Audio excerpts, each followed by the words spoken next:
Hello. Thank y'all so much for joining me tonight, the 90-day no talk experience. Okay. We're in a different setup tonight, y'all. I'm trying something a little different, trying to work out my spaces in my house. So thank you guys so much for joining me tonight. If you're joining me for the very first time, my name's Pastor Shakima. How are you? I'm Shakima, y'all. The title is what the title is, but I am Shakima. Shakima Wilson is my name. First Love Ministries is the ministry that the Lord gave me, and I'm very thankful to steward over it. I've been in ministry now for 10 years. The Lord called me in 2012. It took until 2013 for me to be invited into the ministry training program through my home church. I've been at my church for 16 years. But the Lord called me into the ministry outside of the home church back in 2014. I knew I was supposed to start something for ladies, and I just stepped out in faith and did it. And God has blessed the ministry over the years. I'm very thankful for that, and I'm thankful for you to join me tonight. I do want to apologize about being out last night. I had this thing about keeping my time schedule, and I'm supposed to be done with this study in 90 days, but it is challenging me. And I think it's just challenging my mindset about not rushing the Lord, but going with the plan. And when things change, right? It's nothing that I can do about that. So yesterday I was at work doing all the things I needed to do, and I started to feel a little, hey everybody, wasn't feeling the best. And by the time I got home yesterday, I took something. And I remember sitting in the chair just going, I don't feel good. I don't feel good. Something is not feeling well. And thank you, ma'am. I had a little bit of damage, and I wanted to get that off before the wedding so that it would grow out a little bit more healthy for the wedding. And so I think I have enough time to at least get a little bit of growth and my curl pattern to come back in. Lots of gray. There's premature graying on both my parents' sides of the family. My dad and one of my uncles were full gray by the time they were 40 years old. And so I am a little bit older than 40, and I have got the gray going on. So praise the Lord. But I just felt myself not feeling the best. And before I knew it, I was sitting in the chair just asleep. And I just thought, there's no way I can come on here tonight. And so I just posted that I wouldn't be back, this evening, because I just wasn't feeling the best. I don't feel great tonight, but I feel better than I did last night. And so I'm just going to press on in Jesus' name. So praise God. Ooh. I do too. So we are working on my book, The 90-Day No Talk Experiment. This is a book I wrote in 2022, self-published through Amazon. You can find it on Amazon. It is not published to a publishing house, but it was just the work. And I'm going through and finding all kinds of things that I need to change, and I'll probably do a revised version at some point. But it's fun to go back and read what I was thinking in those moments back then. So we're on day 48. The book goes down. It goes in a descending pattern. We started on day 90. We're now on day 48. We should actually be on day 45, but we're going to keep on moving on. And we'll be done when we're done. How about that? Praise the Lord. So day 48 talks about family fun and Saturday suppers. Now, I know that lots of people put stock in their family, and we have heard, all of us, well, I want to do a blanket statement, but the majority of us have heard that blood is thicker than water. And I get that. I understand what everybody is, thinking or saying. But I want to say this. I can't be so sure that blood is thicker than water, because some of us have the testimony that we've had family members that have not been there for us. It doesn't matter how much family we were, how close or how not close. We were not there. You all, if you join have joined me for a long time, you know that my family did very, very bad things to me. My oldest daughter is a product of abuse from a very close relative. And I decided to keep her and not terminate the pregnancy. And when you have that level of drama going on in your life, it totally wrecks all of your family dynamics. And I was 10 years old when the abuse started. I was 13-year-old when it stopped because I had gotten pregnant. And everybody that knew me or everybody in my family talked about how loose I was, how much of a temptress I was. I think somebody even called me a seductress at 10 years old. And I was like, oh my, I'm 48 years old and I ain't over here seducing nobody, even at current. So I don't know where that came from. But those people did some of the most detrimental things to me in my life. But I'm supposed to champion those people. I'm supposed to esteem them higher than anybody else. And I just don't know if that's necessarily the way I want it to be done in my life. If I turn over to Matthew chapter 12, I'm going to grab my Bible. Matthew chapter 12. Y'all have to tell me if this setup is working or not. Chapter 12, verses 48. I'm going to start in 46. And I'm reading I'm going to read the Message and the New American Standard. So in the New American Standard, if you go to Matthew chapter 12, verses 40, we'll start at 46. It's called Change Relationships. If I look on the title in my book, it says, while he was still speaking to the crowds, behold, his mother and brothers were standing outside seeking to speak to him. Someone said to him, behold, your mother and your brothers are standing outside seeking to speak to you. But Jesus answered the one who was telling him and said, who is my mother and who are my brothers? And stretching out his hand towards the disciples, he said, behold, my mother and my brothers. For whoever does the will of my Father who is in heaven, he is my mother and my brothers and my sister. If you read in the Message translation, because I have a parallel Bible, it says obedience is thicker than blood. While he was still talking to the crowd, his mother and brothers showed up. They were outside trying to get a message to him. Someone told Jesus, your mother and brothers are out here wanting to speak with you. Jesus didn't respond directly, but he said, who do you think my mother and brothers are? He then stretched out his hand towards his disciples. Look closely. These are my mother and brothers. Obedience is thicker than blood. The person who obeys my heavenly Father's will is my mother and sister and brothers. So we have to get outside of that blood is thicker than water, because my identity has changed. In 2 Corinthians 5:17, when I accepted Jesus for who he was and the free gift that he gave me of salvation unto eternal life, my entire DNA changed. I'm not the same person I used to be. I'm a totally different person. My address has changed. Everything about me is different. And only the people who do what God's will is, those are now my new kinfolk. Those are my new kindred spirits. Those are my brothers and sisters and mother. And again, your family, your birth family, unless they are disciples of Christ as well, will tend to get a little bit angry with you. And here's the thing. You have to be okay if they want to be angry. It is just who you are. I've got to be obedient to what the word says. I do recognize who you are as far as that normal physical relationship, but my relationship is now on a higher level as far as those who are in the family of God.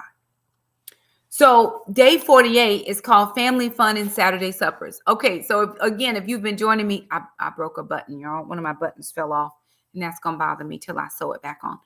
So if you've been joining me for any length of time, you know every Saturday evening we have what's called Saturday Suppers at my house. Saturday Suppers was a God idea. It wasn't a Shakima idea, although everything about my platform and channel started around my kitchen. Thank you. When I started doing what God asked me to do, he said, Shakima, invite people into your kitchen, have coffee, have a little bit of dessert, and just invite people into what's called the hub of our home, which is our kitchen. And we love doing that. So I have a former coworker that used to work with me years ago. She is an older lady that needed tech help, right? So I knew this lady. She just needed some help. She was older when we first met. Gosh knows, we met each other now probably 15 years ago. Wow, that's a long time. 15 years ago. Very common link. Her um husband and me are from the same small town. Now, nobody knows where this small town is. Absolutely nobody knows where this town is. And on the very first day of work, we met each other and she was like, "Where are you from?" And I said where I was from. And she's like, "Oh my God. Wow, nobody, I've never met anybody from there before." And that's how we kind of connected. Our rooms were kind of close to each other. She was on this hallway. I was on just the opposite hallway. When she asked me for help, I didn't mind helping her. I tend to have a ministry. When I first started ministry, I started with a group called Daughters of Grace. I thought the Lord would give me the 20 somethings because I was in my late 30s when I started ministry, 38 years old. I thought God would give me the 20 somethings. Well, God fooled me. He gave me the senior saints or the seasoned saints. They were in their 60s. So I have this thing about older people. I'll help them. It doesn't bother me to help them. They're not a bother. I grew up with older grandparents. I was always happy to serve them, and I'm happy to serve other people. It doesn't matter to me. I had no problem doing things for her, but I really wanted to teach her so she wouldn't be dependent on me in case I was unavailable to help her. So while I don't mind helping, I really would prefer to teach you how to do something, because if I'm not there on the day you need help, but I've shown you how to do it, you probably can muddle your way through until I come back to be able to help you a little bit further, instead of just sitting there totally handicapped because I've done everything for you. That is not how I raise my children. It's not how I, help my friends or show my friends. It's not how I do videos. When I used to do cooking videos or cooking tutorials, even cooking reels, we'll go on and we'll show you what we use. We show you how we cooked it, all the things. Let me show you how to do it so that you can then do it.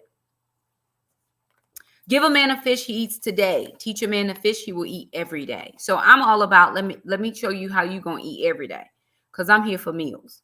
We worked together for 5 years before she retired. And for a long time, we didn't see each other. There was no reason why we didn't see each other. She was living her life, retired. I was still raising kids. So this was, goodness gracious, a long while. I still had younger kids, like elementary age kids at that time.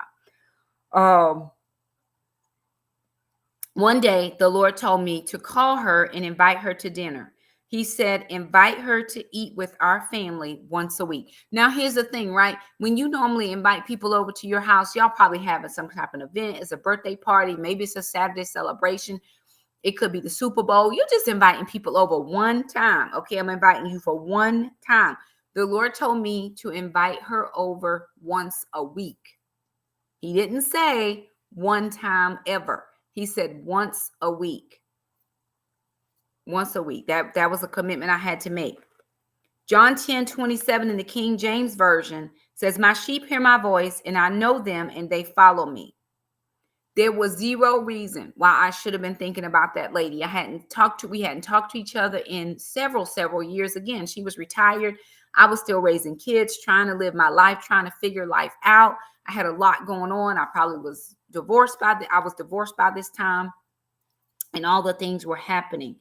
There was no reason for her to even be on my mind. So I'm almost positive that it was the Lord that spoke to me about calling her. Now, here's the thing. If you're unclear about whether you hear from the Lord or not, things that just don't make any sense to you, that's probably it's either the Lord or the devil. It's one of them two. Because stuff you wouldn't tell yourself all the time is definitely not you. So where did that thought come from? Had to be the Lord. She wasn't even on my radar as far as things. I obeyed the voice of the Lord, and our lives have never been the same. For almost what is now 5 years, we have had dinner or lunch, depending on schedules, once a week. Somewhere along the line, we invited another friend to join us, and that solidified our little family. It wasn't just for her. It wasn't just her life that changed, but all of our lives changed for the better with each other in each other's lives, right? You think you can be walking along, living life, thinking you're doing the very best. It could be like lights, camera, fireworks, every cylinder is firing. But when the Lord invites you to invite somebody else into that, it just heightens the experience, right? It's like a well put together meal. I have the onions and the garlic and the celery. And when you add the mushrooms, there's such an aromatic flavor that everybody is drawn into the kitchen. What is that you're cooking? Or it's like a good smelling man or a woman. When you walk into a room, the whole room fills up with your perfume. And they're like, what is that smell? Who is that? There was such a connection and a God thing happening when I reached out to that individual, and she reached back and she accepted the invitation. And then we thought, hey, why don't we invite this person? See, your family doesn't have to necessarily be the person who gave birth to you, or the person who is your sibling by nature, or the person you get to decide and choose who your family. Jesus preached to the multitudes. He hung out with 12. 3 were his best friends. Only one got to lay on his chest. You get to determine who is in your inner circle and why they're there. What do you bring to this table for me? What? I appreciate you. I appreciate everything that you're able to bring. And most people would think, well, Shakima, you invited her over. Surely you did something to add to her life. Well, here's the truth. My mother and father at that time were not very active in my children's lives. My ex-husband's mother and father were not very active in my children's lives. Although his mother, my ex-mother-in-law, she is the champion of grandparents. She doesn't drive and she's older, but she calls them grandkids. She is calling about her grandkids. She checking on them. She don't care about nothing. Where my grandkids, how they doing? Let me talk. Now that they have cell phones, she called them she called their own phone. She ain't playing about her kids. But I was able to invite this lady into our house thinking we were going to do something for her. And she became like a surrogate grandparent for my children. She became a mother to me, even though I have a mother. And my mom was still living at that time. But my mom and I were not close. We were estranged. And some of my other family members, we were estranged. But she stepped into a place that she didn't have to step into. And she gave me value in who I was as an individual. Even to this day, right now, today, if you asked her who I am to her, she calls me her good daughter. She has her own children, loves them dearly, but I'm her good daughter. And they know it. And I think a lot of that is because I'll do things for her. Not saying that they don't, but I don't mind helping. They have families of their own and different things like that. But why would I mind helping somebody? Isn't that my portion on this earth, is to come out and help people? Jesus went around doing good things. You have to think about, why am I here, Lord? What is my purpose on the earth?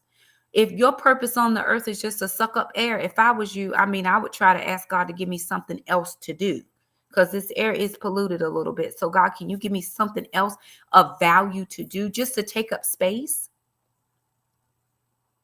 We needed to create our own family.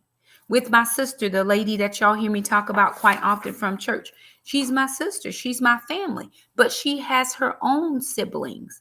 Whenever we're with her sisters, I never go around talking about she's my sister, because I understand that she has, and she's very close with her family. I appreciate all of them, and they accept me in.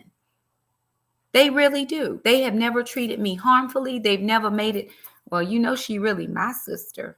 No, they've never done any of that to me. My friend brings the chicken. So back to our little family. My friend brings chickens. Our other friend brings ice cream. And my kids and I provide a place and the sides.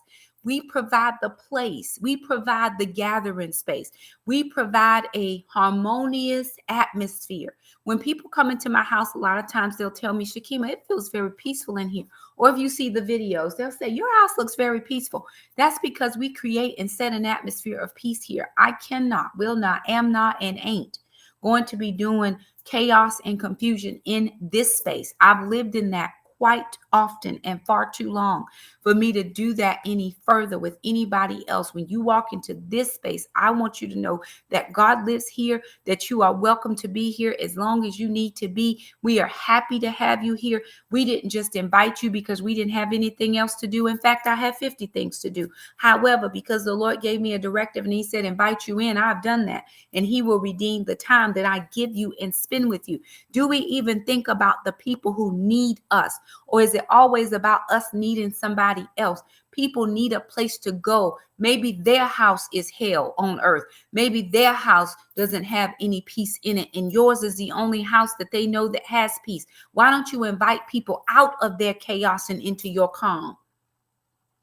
That's what you can do for people. You can invite people out of their chaos and into your calm. You can invite people to come in and see how your family does it. Not that you have cornered the market on doing everything, but perhaps you have gotten something right, and they might need to see that tangible example of what things could look like if they only did a little bit different. When we do Friendsgiving, we provide all the food. We provide the space. We clean up. We move furniture around. We bring in tables and we get chairs and we do all of that. Why do you do that, Shakima? Because we can. For no reason. We don't leave a little basket at the door and say, y'all leave a donation. If y'all, if you went to Red Lobster, you would definitely be paying $20, $30 a head, because we had crabs and shrimp this time. We do it because we're allowed to, because the Lord put that on our hearts to be able to open up this space and be the safety for some people. And I'm not saying that my friends didn't have that. I'm just saying, what does your home look like? For some of us, we're in these hoarding situations. We got all this stuff going on. They'll say, I don't understand this. This is what I don't understand.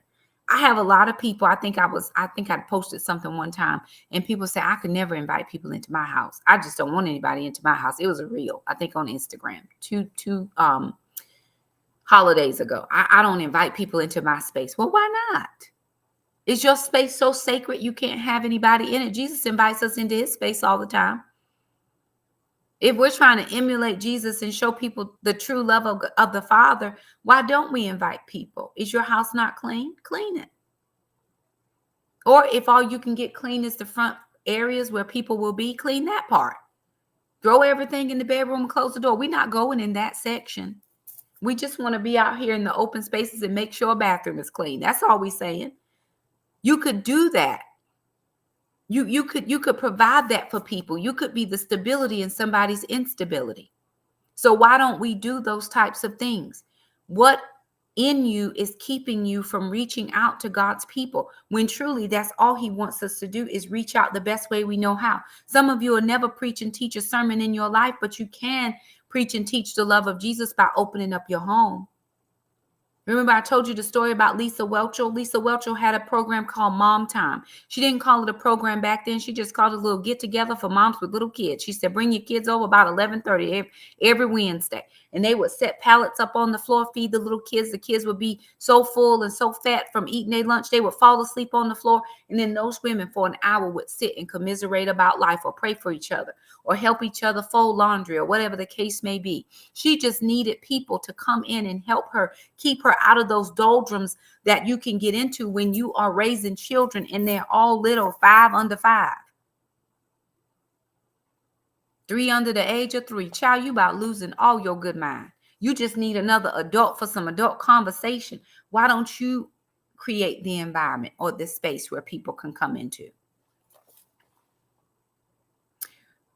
We sit at the table, pray together, eat, and the kids play games after they clean the kitchen, while my friend and I retire to the living room to catch up. So every Saturday we cook. Most times we're still cooking when they come over, and everybody jumps in.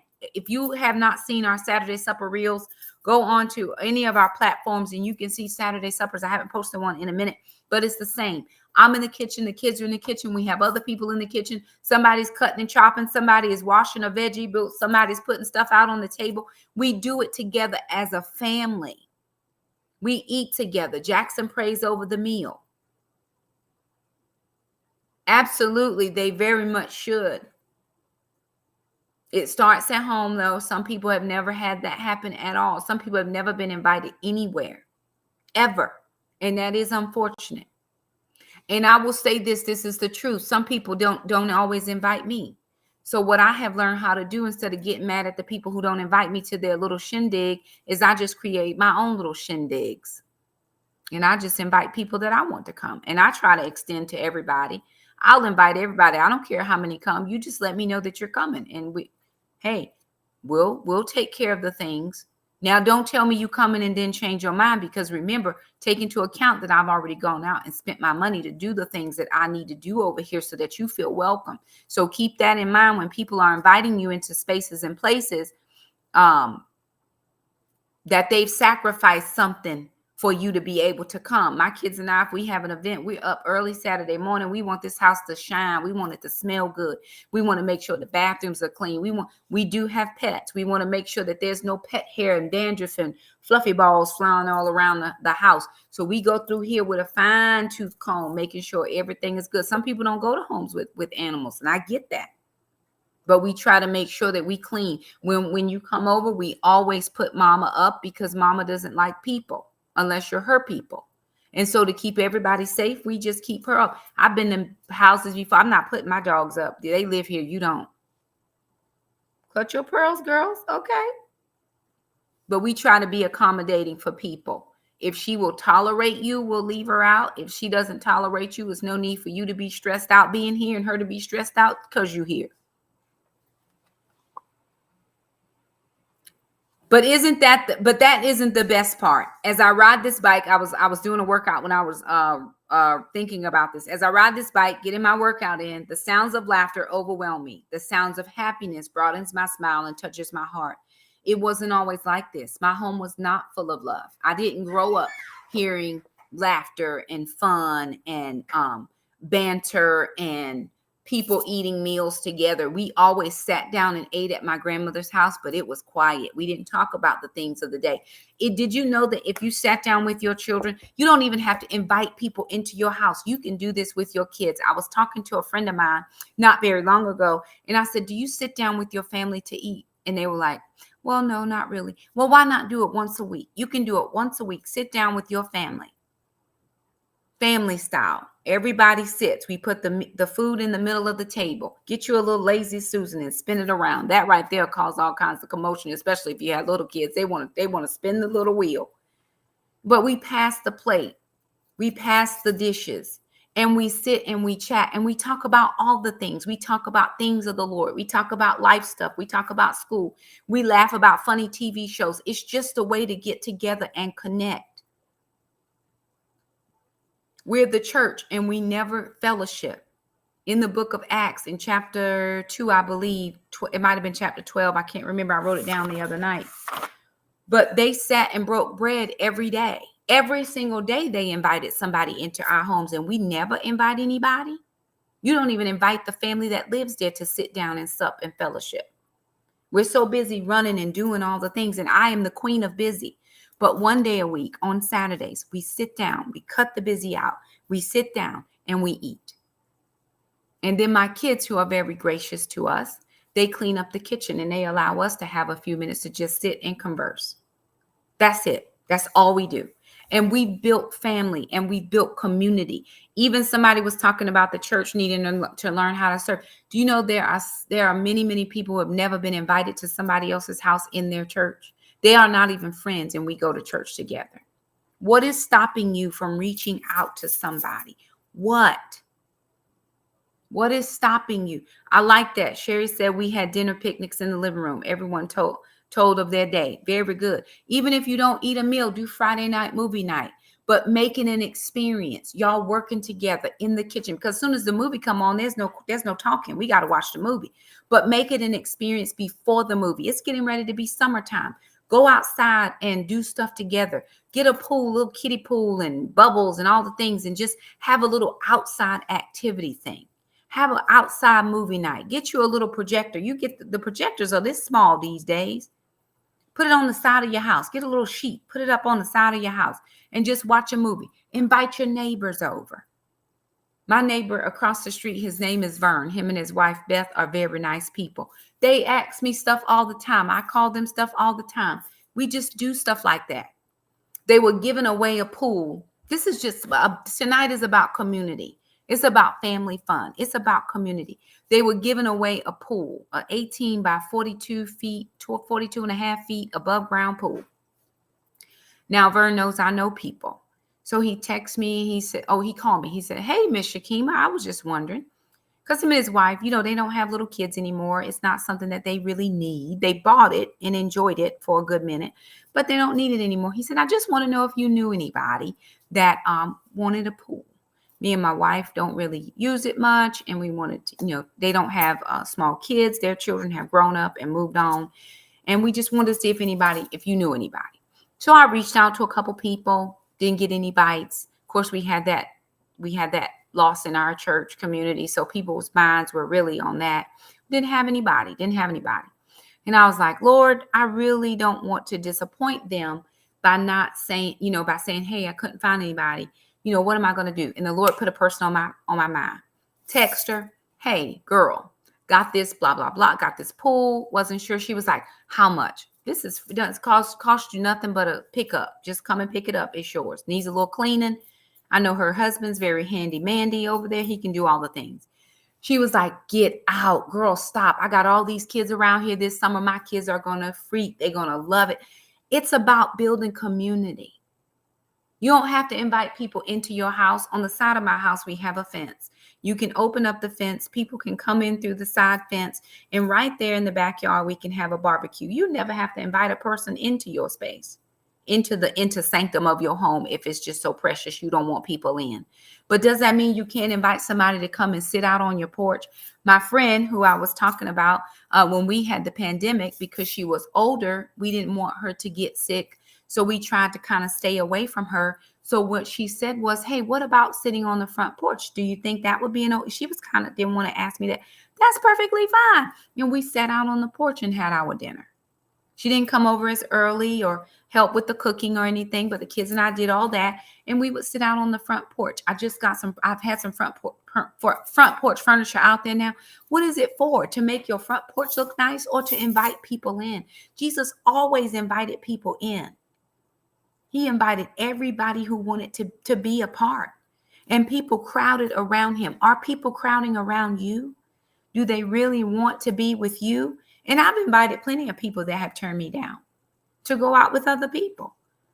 But God has always shown me, he's like, well, Shakima, those aren't the people that I want you to go after. It's the ones that nobody wants. It's the ones that nobody invites. It's the ones that never have anywhere to go. Every holiday, usually this is Thanksgiving and Christmas, every Thanksgiving and Christmas, if you don't have a family or you can't get home to your family, if your family lives afar off, my children and I open up our homes for you to come and share a meal. Some years we've had people come, some years we've had nobody come, but the invitation always stands because we want you to feel like you're at home. My son, when he was in the military, was not very far. His base was not very far from where we lived. He had to drive a piece, but it wasn't terrible. And we would always say to him, invite all of your buddies or his brothers, because when you're in the Marines, you're a brother. Invite all of your brothers that don't have anywhere to go for the holiday. They couldn't go off from home. And if they had duty, I would always tell my son, make some plates. I cook enough. You take some plates home. And what do they remember? Man, that one Christmas, that one Thanksgiving when I couldn't get home, we went to Trandon's mom, because that's what they would call me. Hey, Trandon's mom. We go to Trandon's mom. My daughter, my oldest daughter had a friend. Bob just recently passed away. But they were really, really good friends, just amazing friends with each other. And when she would come here to visit, if he didn't have, she would always invite him. She's like, Mom, Bob is coming. Okay, fine. Bring Bob. It's fine. And then other friends would hear she was home and they would stop by on Christmas. When we do our Christmas brunch, the house is teeming with people. But out of your need, right? I needed people in my life. I'm a people person. Quality time is my love language. God allowed me to have a space where I could open it up and have people come in. Look at your space and ask the Lord, who do you want me to invite into this space, God? Why do you have it? Just for you? That's probably 90% of it. Yeah, but there's other times when God wants you to reach out. Someone asked me once, if I could have any house in the world I wanted, what kind of house would I have? My simple answer then and now is one where people felt welcome. I just want you to feel welcome when you come here. I don't care about how many rooms I have. Although the 3 rooms I have are not quite enough, I would love to have a 4th bedroom. That's exactly how to do it. Just invite people where you can. Fit them in where you can get them in. If all you can do is on the front porch, have it on the front porch. If you can have it on the side yard, have it in the side yard. Back in New York, where I'm from, we would have block parties. They would shut the whole block down and people would just come out. You'd have your food and your barbecue would be on the front of the street. You'd have your table and somebody would have music and you would just have a whole block party and people would be walking around and getting to meet their neighbors. How else do you think you're safe in your neighborhood without getting to know your neighbors? I never have to worry about anything with me and the kids. Let one thing pop off crazy. Vern is calling. Miss Shakima, so do you know somebody in a white car? I saw somebody coming through your yard before we got the fence. I saw some kids walking through your yard. I just wanted you. My neighbors are looking out for me because we're reaching out and just being kind. That's community. I don't really care, again, about the size of my home. I would love to have one extra bedroom at least so that we can have people stay over. Right now, we're filling up all the rooms. When we have guests, I can move my children to one of the other places. But listen, this is from Instagram. In our family, we do this once a month, every holiday. We just cook up a storm and invite people. I have seen a grown man cry. He said he had never been to anyone else's house and felt so welcome. Y'all will never know what people are going through until you reach out enough and invite them into your space. You invite folks in, you get food flowing, you get the conversation flowing, and people will begin to tell you what's happening in their lives, what's going on in their minds.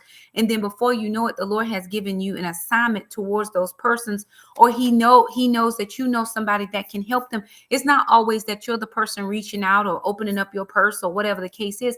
I provided a meal. That person has told me what their situation is. I know a person who can help their situation. And what you become actually is a bridge builder to help get that person from point A to point B.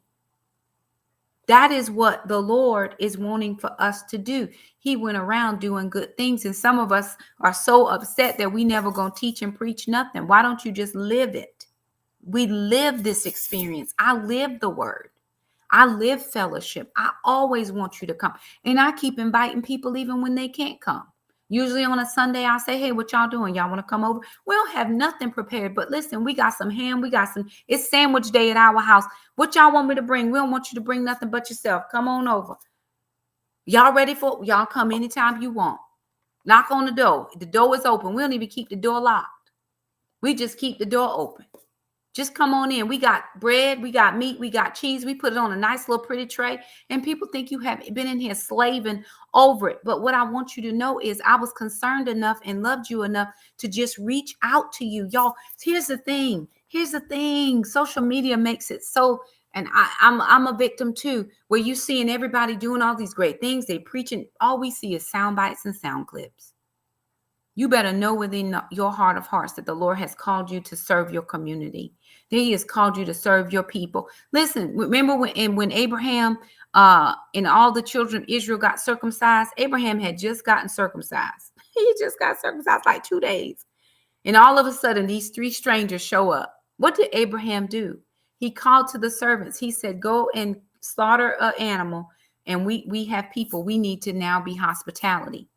And some of us never know hospitality. We don't know how to do it. Well, Shakima, I don't know how. Listen, social media is helping you. Get out here and find you a YouTube video, find you a reel. Listen, if all you got is 90 seconds, just play that one over and over and over and over until you get it, till you know how to put your table together or whatever the case may be. Yolanda said, our neighborhood has porch parties once a month. I love that. Miss Lisa said, do potluck dinners. Everyone brings something. Very good. We did a girls' night where it was like a charcuterie board. Everybody bought their own favorite charcuterie board and you share it amongst each other. Miss Rose said, I used to have luncheons for friends. And one lady said that was the first time she'd been invited to an affair and not have to buy something. Absolutely. I have another friend. Her name is Gretchen, the green lady. Every year she hosts a garden tea party, because she has a really nice garden and she puts a lot of work into that. And so once a year when it's gardening season, she invites people to come to her garden tea party and she serves tea and you have to wear your fancy little hat. And you put on a nice little spring outfit. I don't know if she had it already this year. I might have missed it. I've missed it every year she's had it, but one of these days I'm gonna make it. She keeps inviting me, so I'm happy about that. But think about it. Jesus is about community. Oh, that was it. It's Acts 2:46. Let me go to that. Acts 2:46. I'm gonna read that. Acts chapter 2. We're trying to ask, some of us have been asking the Lord what he wants us to do for so long, and he's giving you idea after idea after idea. Oh, thank you so much. Day 48 does begin on page 119. You're a blessing. I appreciate that. Oh, yay. Very good, Miss Bart. Thank you, Miss ma'am, for sharing that. Acts chapter 2, this is verse 46. Do I want to read 46 or 43? What did I put on my book? Let me go to 43. Everyone around was in awe. This is in the Message. All those wonders and signs done through the apostles. And all the believers lived in a wonderful harmony, holding everything in common. They sold whatever they owned and pooled their resources so that each person's needs was met. They followed a daily discipline of worship in the temple, followed by meals at home, and every meal a celebration, exuberant and joyful as they praised God. People in general liked what they saw. Every day their numbers grew as God added those who were saved. Every single day they ate together. They broke bread. Every single day they or all the people sold what they had so that somebody else would have what they needed. Again, God's going to bring people into your midst, and you're going to see what their needs are, and you may be able to meet it, or somebody else may be able to meet it. Okay, let me finish up. Okay. And I don't know if I would even classify it as a house, but a home. I want you to come to my home, not my house. This is my home. As much as possible, we want everyone who enters our home to feel like family and to feel welcome. I may not be able to give you much, but I can give you a meal and a cool drink and a few laughs mixed in. If you come on a Saturday, you are sure to enjoy a great meal, ice cream, and family fun. Uno. My kids in here playing Uno. Honey, they be in here slapping cards down left and right. It's loud. You're like, what in the world is going on around here? They're enjoying one another. How long has it been since you've been in a space where you've enjoyed people? Some of you have not enjoyed people in a very long time. You can't even tolerate people. You got to go back and ask yourself, when did you stop loving the thing that God loves the most, which are people? Can you say the same about your space? Am I home when I'm with you? Home is not a place, but it's the people in the place. So as I do every night before I'm done, I want to ask you, do you know him? Do you know him as community? Do you know him in a place of fellowship? Do you know him well enough to be vulnerable enough to open up your home to people? And I'm not talking about proverbial strangers off the street. I'm talking about people you've gone to church with for 40 and 50 years and never have invited them to your home. If inviting somebody to your home is a little bit above you at the moment or beneath you, whichever one, how about invite them to a meal? Hey, we going out to Costco after church. Do y'all want to come over and just share a hot dog or grab a pizza? Pizza's $9 at Costco. Just ask them to double cut it, and you got enough to share with a mom and some single, a single mom and some kids. Sometimes all we need is a person. We just need a minute. We just need somebody else we can talk to. I just need adult conversation. When my kids were little and I was navigating divorce and single parenthood for the first time in years, I just needed conversation. I don't need anything else. I can buy the $9 pizza. Boy, you get your kids a pizza. They got enough to keep them busy just chewing. I just need 10 minutes, 15 minutes of a conversation so that when I do go back home to my kids, I don't feel so overwhelmed with all of life and not having anybody else to discuss it with, that I'm so overwhelmed that I'm thinking about all kinds of stuff I don't need to be thinking about. God, is it really even worth it to try to keep going on with these kids? Lord, I just want to call and cuss him slam out why he left me again. But if somebody were to step into that space and say, hey, y'all want to, hey, my family and I, we going to, we going over to the park. We just, they having movies in the park on Saturday night. Y'all want to come? We'll save y'all a spot. Just bring your little fold out chair and a little, I don't even know what to bring. I've never been invited to something before. What should I bring? Just bring your little your table and your chair. Just bring little fold out chairs and a little blanket for your kids to sit on. I keep a blanket in my car. One for anybody who don't have something. And normally during the summertime, we keep little fold-out chairs in our car. We have one that's a little golf chair. It's a small little size for some little kid to sit on. We just keep things so that people always feel welcome when they're with us. And some of us have never been taught that. Remember, I told y'all, for some people, I'm the mother you never had. And I'm teaching you and trying to show you how to be hospitality. Jesus was always hospitality. Abraham was hospitality. There were people who got together every single night and broke bread. We gonna eat together. We gonna sup together. We gonna fellowship together. This is what we're doing with one another. Do you know him? If you don't, you can. In the Bible, Jesus was always at somebody's house sharing a meal. Remember, Zacchaeus was up in the tree just to see Jesus. He said, come down here. I'm going to your house to eat. Come on. When he was getting ready to go up to be crucified, he said, you're going to go into a town. You're going to find a man. Tell him Jesus has need of a room. We're going there and we're going to do the Last Supper there. And then after that, they went to the garden. He was praying. They came and got him and took him for crucifixion. He was always eating with somebody. He made friends. Trust me, he did. You can do the same after you get to know him. If you've already made a decision for Jesus, then all of heaven rejoices and we rejoice with you as well. Here is what I am doing. Thank you so, so very much. I am excited about the journey that God has us all on. We're all learning something every single day. I hope that as I share these, tidbits out of my mind, that the Lord has given you something that you can glean to.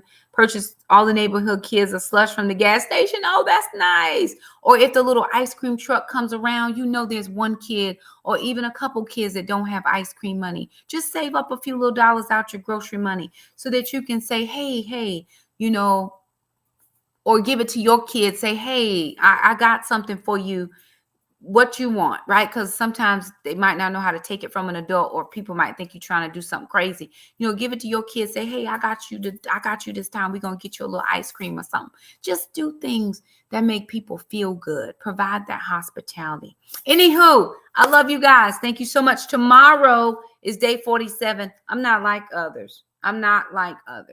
That's tomorrow night. I do appreciate you. Again, do me a favor. Thumbs up the video. Share this video if you feel like somebody would be able to glean something from it. Don't forget to subscribe to the YouTube channel. You Instagram people, hit my bio, the link for my YouTube channel. Subscribe to the channel. You get to see a lot more over there than we do here. But I do appreciate you all. Love you guys, and I will see you tomorrow night. Bye now.